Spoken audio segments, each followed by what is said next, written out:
Hello કેમ છો dear students? Painted application download નથી કરી તો હમણાં જ કરી લો, કારણ કે તમને દરેક વિષયના સ્વાધ્યાયનું સોલ્યુશન્સ બિલકુલ ફ્રી અહીંયા મળી જશે. અહીંયાથી તમે ધોરણ પણ ચેન્જ કરી શકશો, ધોરણ 8, 9, 10 અને સ્વાધ્યાય પોથી હોય, અસાઇનમેન્ટ હોય, જે તમારા માટે જરૂરી છે દરેક વસ્તુનું સ્વાધ્યાયનું સોલ્યુશન્સ પીડીએફ સાથે ત્યાં મળી જશે. તો પેન્ટેડ એપ્લિકેશન ડાઉનલોડ કરીને ફ્રીમાં લાભ ઉઠાવો. નમસ્કાર વિદ્યાર્થી મિત્રો, સ્વાગત છે તમારું તમારી પ્રિય યુટ્યુબ ચેનલ પેન્ટેડ સાથીમાં. મિત્રો, આજે આપણે ધોરણ 9 સામાજિક વિજ્ઞાનના પ્રકરણ 6 1945 પછીનું વિશ્વના સ્વાધ્યાયના પ્રશ્નો અને તેના ઉત્તર જોઈશું. પ્રશ્ન 1. નીચેના પ્રશ્નોના જવાબ આપો. 1. સંયુક્ત રાષ્ટ્ર સંઘના હેતુઓ જણાવો. જવાબ: સંયુક્ત રાષ્ટ્ર સંઘના હેતુઓ છે આત્મનિર્ણય તથા સમાન હકના પાયા ઉપર રાષ્ટ્ર વચ્ચેના મૈત્રીપૂર્ણ સંબંધો વિકસાવવા તથા વિશ્વ શાંતિ જાળવવા તમામ યોગ્ય પગલાં ભરવા, આંતરરાષ્ટ્રીય શાંતિ અને સલામતીની સ્થાપના કરવી, એ માટે શાંતિને અવરોધરૂપ હોય તેવી બાબતોને અટકાવવા કે દૂર કરવા તેમજ દબાવી દેવા અસરકારક સામૂહિક પગલાં ભરવા, દરેક આંતરરાષ્ટ્રીય ઝઘડાઓનો શાંતિમય સાધન દ્વારા ઉકેલ લાવવો, આર્થિક, સામાજિક, સાંસ્કૃતિક કે માનવતાવાદી સમસ્યાઓનું નિરાકરણ લાવવામાં સહયોગ પ્રાપ્ત કરવો તથા જાતિ, ભાષા, લિંગ, માનવ અધિકારો પ્રત્યે આદરભાવ ઉત્પન્ન કરવો. આ સમાન ધ્યેય સિદ્ધ કરવા માટે કામ કરી રહેલા જુદા જુદા રાષ્ટ્રોના કાર્યો વચ્ચે સંવાદિતતા લાવનારા કેન્દ્રીય સંસ્થા તરીકેનું કાર્ય કરવું. 2. બિનજોડાણની નીતિનો અર્થ સમજાવો. જવાબ: બે વિરોધી મહાસત્તાઓ અને લશ્કરી જૂથો અમેરિકા અને રશિયા સાથે કેટલાક રાષ્ટ્રો જોડાયા અને કેટલાક રાષ્ટ્રો ન જોડાયા. એટલે કે વિશ્વમાં કોઈ પણ સત્તા જૂથ કે લશ્કરી જૂથમાં નહીં જોડાયેલા રાષ્ટ્રો બિનજોડાયેલા અને તેમણે અપનાવેલી વિદેશી નીતિ બિનજોડાણવાદી નીતિ તરીકે ઓળખાય છે. 3. ઠંડા યુદ્ધના પરિણામોની સંક્ષેપમાં ચર્ચા કરો. જવાબ: યુદ્ધ પૂરું થયા પછી રશિયાની શાસન પદ્ધતિની વિચારસરણી તમન્ન હોવાને કારણે અમેરિકા અને ઇંગ્લેન્ડ રશિયાથી અલગ પડ્યા. યુદ્ધ પછીના સમયમાં આ બંને મહાસત્તાઓ વિશ્વ રાજકારણમાં કેન્દ્ર સ્થાને રહી બંને વિશ્વમાં પોતાનું વર્ચસ્વ વધારવા સક્રિય પ્રયાસો કર્યા. અમેરિકા અને રશિયા બંને વિરોધી સત્તા જૂથો, લશ્કરી જૂથો બન્યા, બંને શક્તિશાળી રાષ્ટ્રો બન્યા અને તેમની વચ્ચે ઠંડુ યુદ્ધ શરૂ થયું. આ ગાળા દરમિયાન રશિયાએ અણુ અખતરો 1949 કરીને એકમાત્ર અણુ બોમ્બ ધરાવતી અમેરિકાની પ્રભુત્વશાળી સત્તાને પડકારી. 4. જર્મનીના ભાગલા અને એકીકરણ વિશે ટૂંકમાં જણાવો. જવાબ: પ્રથમ અને દ્વિતીય વિશ્વયુદ્ધ જેના થકી શરૂ થયેલું એવું મનાય છે તે જર્મનીનું દ્વિતીય વિશ્વયુદ્ધ પણ ધ્વંસ થયો. આથી તેની આર્થિક, સામાજિક અને રાજકીય કરોડરજ્જુ તૂટી પડી. જર્મનીને પુનઃ બેઠું કરી શકે તેવો નેતા ન હતો. યુદ્ધ પૂરું થતાં વિજેતા રાજ્યોએ જર્મનીને 4 વહીવટી વિભાગમાં વહેંચી નાખ્યું. જર્મનીની રાજધાની બર્લિન પણ રશિયા અને સંકલન સમિતિ વચ્ચે વિભાજિત કરવામાં આવી હતી. આ રીતે જર્મની પર 4 દેશોએ વહીવટી સ્થાપવામાં આવ્યો. સત્તા જૂથો વચ્ચે અવિશ્વાસનું વાતાવરણ ઊભું થતાં પૂર્વ જર્મની ઉપરથી પોતાની સત્તા ચાલી જશે તેવો સોવિયત યુનિયનને ભય લાગ્યો. તેથી પૂર્વ જર્મનીમાં પોતાના કહિયામાં રહે તેવી પૂતળા સરકાર સ્થાપી દીધી. અમેરિકા, બ્રિટને પોતાના વહીવટી હેઠળના પશ્ચિમ જર્મનીના પ્રદેશોનું એકીકરણ કરી federal Republic of East Germany તરીકે નિર્માણ કર્યું. પશ્ચિમ જર્મનીના 3 વિભાગોનું એકીકરણ કરવામાં આવ્યું, તેમ બર્લિનના પણ વિભાગોને એક કરવામાં આવ્યો.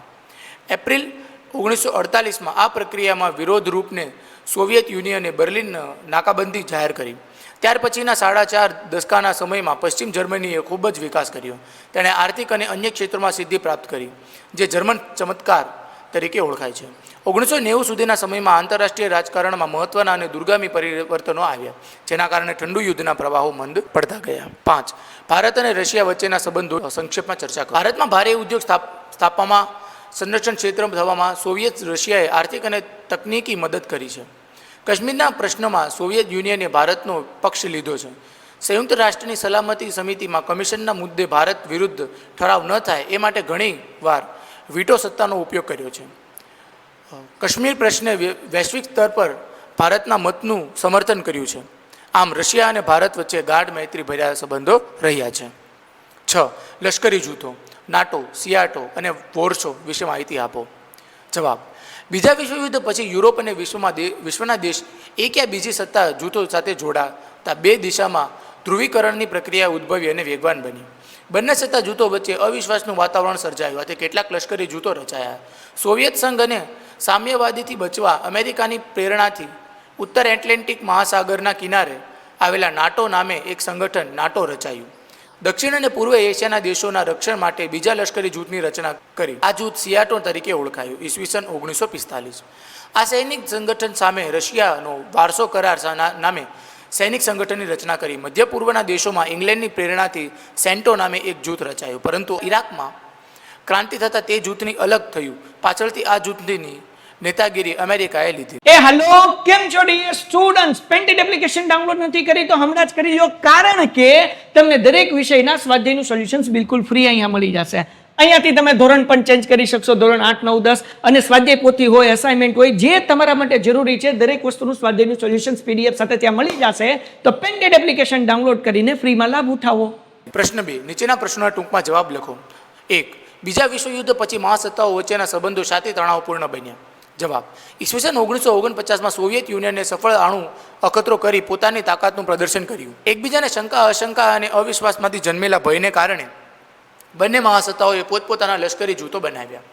વિશ્વ 2 સત્તા જૂથો અને લશ્કરી જૂથોમાં વહેંચાયું. દ્વિતીય વિશ્વયુદ્ધના અંતે જગતમાં એકલું અમેરિકા જ અણુબોમ્બ જેવો વિનાશકારી શસ્ત્ર ધરાવતું હતું. સત્તાનું અમેરિકા અને રશિયા આ બે ધ્રુવોમાં કેન્દ્રીકરણ થયું. આ કારણને લીધે બીજા વિશ્વયુદ્ધ પછી મહાસત્તાઓ વચ્ચેના સંબંધો તણાવપૂર્ણ બન્યા. 2. પંડિત જવાહરલાલ નહેરુ બિનજોડાણની નીતિ વિશે શું માનતા હતા? જવાબ: પ્રથમ વડાપ્રધાન નેતૃત્વ પૂરું પાડ્યું. નહેરુ માનતા હતા કે કોઈપણ સત્તા જૂથ કે લશ્કરી જૂથમાં જોડાવાના બદલે તટસ્થ રહેવાથી રાષ્ટ્રીય હિતોનું વધારે સારી રીતે રક્ષણ થઈ શકશે. ભારતની એ માન્યતા રહેલી છે કે વિશ્વના એ હરીફ સત્તા જૂથો લશ્કરી જોડાણમાં વિભાજન વિશ્વ શાંતિ માટે ખતરારૂપ અને આંતરરાષ્ટ્રીય સહાયકાર માટે હાનિકારક છે. 3. પરમાણુ બિન પ્રસાર સંધિ એટલે શું? ભારતે તેના પર કેમ હસ્તાક્ષર કર્યા નહીં? જવાબ: પરમાણુ બિન પ્રસાર સંધિ એટલે કે જગતની પરમાણુ સત્તાઓએ પ્રક્ષેપાસ્ત્રોનો ફેલાવો અને પરમાણુ શસ્ત્રો જગતના અન્ય દેશોમાં થતો અટકાવવા માટે ઘડેલી સંધિ. આ સંધિ ભારતના રાષ્ટ્રીય હિતોની વિરોધી હોવાથી ભારતે તેની પર હસ્તાક્ષર કર્યા નહીં. 1. શસ્ત્રીકરણ અને નિશસ્ત્રીકરણ. જવાબ: શસ્ત્રીકરણ. ઠંડા યુદ્ધ દરમિયાન સમગ્ર વિશ્વ પર પ્રભુત્વ જમાવવા માટે બંને મહાસત્તાઓ વચ્ચે ઉગ્ર સ્પર્ધા અને શસ્ત્ર સ્પર્ધા તથા શસ્ત્રોના ઉત્પાદન વધારવાની હરીફાઈ થઈ. અમેરિકાએ હિરોશીમા અને નાગાસાકી ઉપર 1945 અણુબોમ્બ ફેંકી પોતાની સર્વોપરિતા સિદ્ધ કરી. એ પછીના 4 વર્ષમાં સોવિયત યુનિયન અણુ અખતરો કરી પોતાની સર્વોપરિતા સિદ્ધ કરી. સમગ્ર મનુષ્ય જાતિનો જ નહીં પરંતુ સમગ્ર જીવસૃષ્ટિ સાથે આખા જગતનો અનેકવાર વિનાશ કરી શકે એવા શસ્ત્રો હેઠળ વિશ્વ યુદ્ધ જીત્યું હતું. નિશસ્ત્રીકરણ. અમેરિકાને દક્ષિણ પશ્ચિમે આવેલા સામ્યવાદી શાસન પ્રથા ધરાવતા ક્યુબાની નાકાબંધી અમેરિકાએ ઈસવીસન 1961થી 1962 દરમિયાન જાહેર કરી.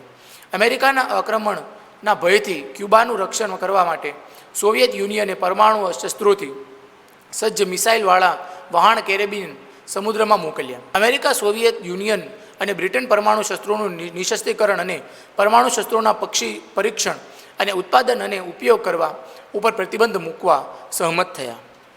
2. ક્યુબાની કટોકટી. જવાબ: અમેરિકાની દક્ષિણ પશ્ચિમે આવેલા સામ્યવાદી શાસન પ્રથા ધરાવતા ક્યુબાની નાકાબંધી અમેરિકાએ ઈસવીસન 1961થી 1962 દરમિયાન જાહેર કરી.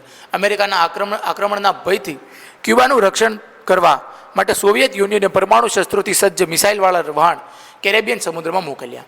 જેથી સોવિયત યુનિયને પોતાના વહાણ પાછા વળવાનો વિચાર કરી વહાણ પાછા વાળ્યા અને બંને વચ્ચે યુદ્ધની ઘટના ટળી ગઈ. આ ઘટનાને ક્યુબાની કટોકટી તરીકે ઓળખવામાં આવે છે. બંને મહાસત્તાઓએ પરમાણુ શસ્ત્રોનો ઉપયોગ ન કરી માનવ કલ્યાણનું કાર્ય કર્યું. આથી જ ક્યુબાની કટોકટી યુદ્ધના અંતના આરંભ તરીકે ઓળખવામાં આવે છે. 3. સોવિયત યુનિયનનું વિઘટન. જવાબ: 11 માર્ચ 1985માં મિસાઇલ ગોર્બોચોવ સામ્યવાદી પક્ષના નવા મહામંત્રી તરીકે સત્તા સ્થાને આવ્યા. 20મી સદીના છેલ્લા દાયકા દરમિયાન સોવિયત યુનિયનના પ્રમુખ ગોર્બોચોવની ઉદારમતવાદી નીતિને કારણે સોવિયત યુનિયનની વિચારસરણીમાં આવેલા પરિવર્તનથી સોવિયત યુનિયનનું વિભાજન થયું. સોવિયત યુનિયનનું શાંતિપૂર્ણ વિઘટન એ વિશ્વ રાજકારણની ચક્રવર્તી ઘટના ગણાવી શકાય. ગોર્બોચોવની ગ્લાસનોસ્ત અને પેરેસ્ટ્રોઇકા નીતિઓને કારણે સોવિયત સમાજવાદી પ્રજાસત્તાક સંઘની સ્વતંત્રતા મેળવવાથી ઉત્કંઠ જાગતા સોવિયત સંઘના ઘટક રાજ્યો એક પછી એક સ્વતંત્ર બન્યાની ઘોષણા કરવા લાગ્યા. સોવિયત યુનિયનના વિભાજનની ભૂમિકા પ્રક્રિયા શરૂ થઈ. છેવટે દેશના કુલ 15 રાજ્યોમાંથી 14 રાજ્યો સ્વતંત્ર થતાં વિઘટનની પ્રક્રિયા પૂર્ણ થઈ ડિસેમ્બર 1991. 4. બર્લિનની નાકાબંધી. જવાબ: એપ્રિલ 1948માં સોવિયત યુનિયને બર્લિનની નાકાબંધી જાહેર કરી. બર્લિનની રાજધાનીને 4 વિભાગમાં વહેંચીને તેની 4 મહાસત્તાઓ સ્થાપવામાં આવી.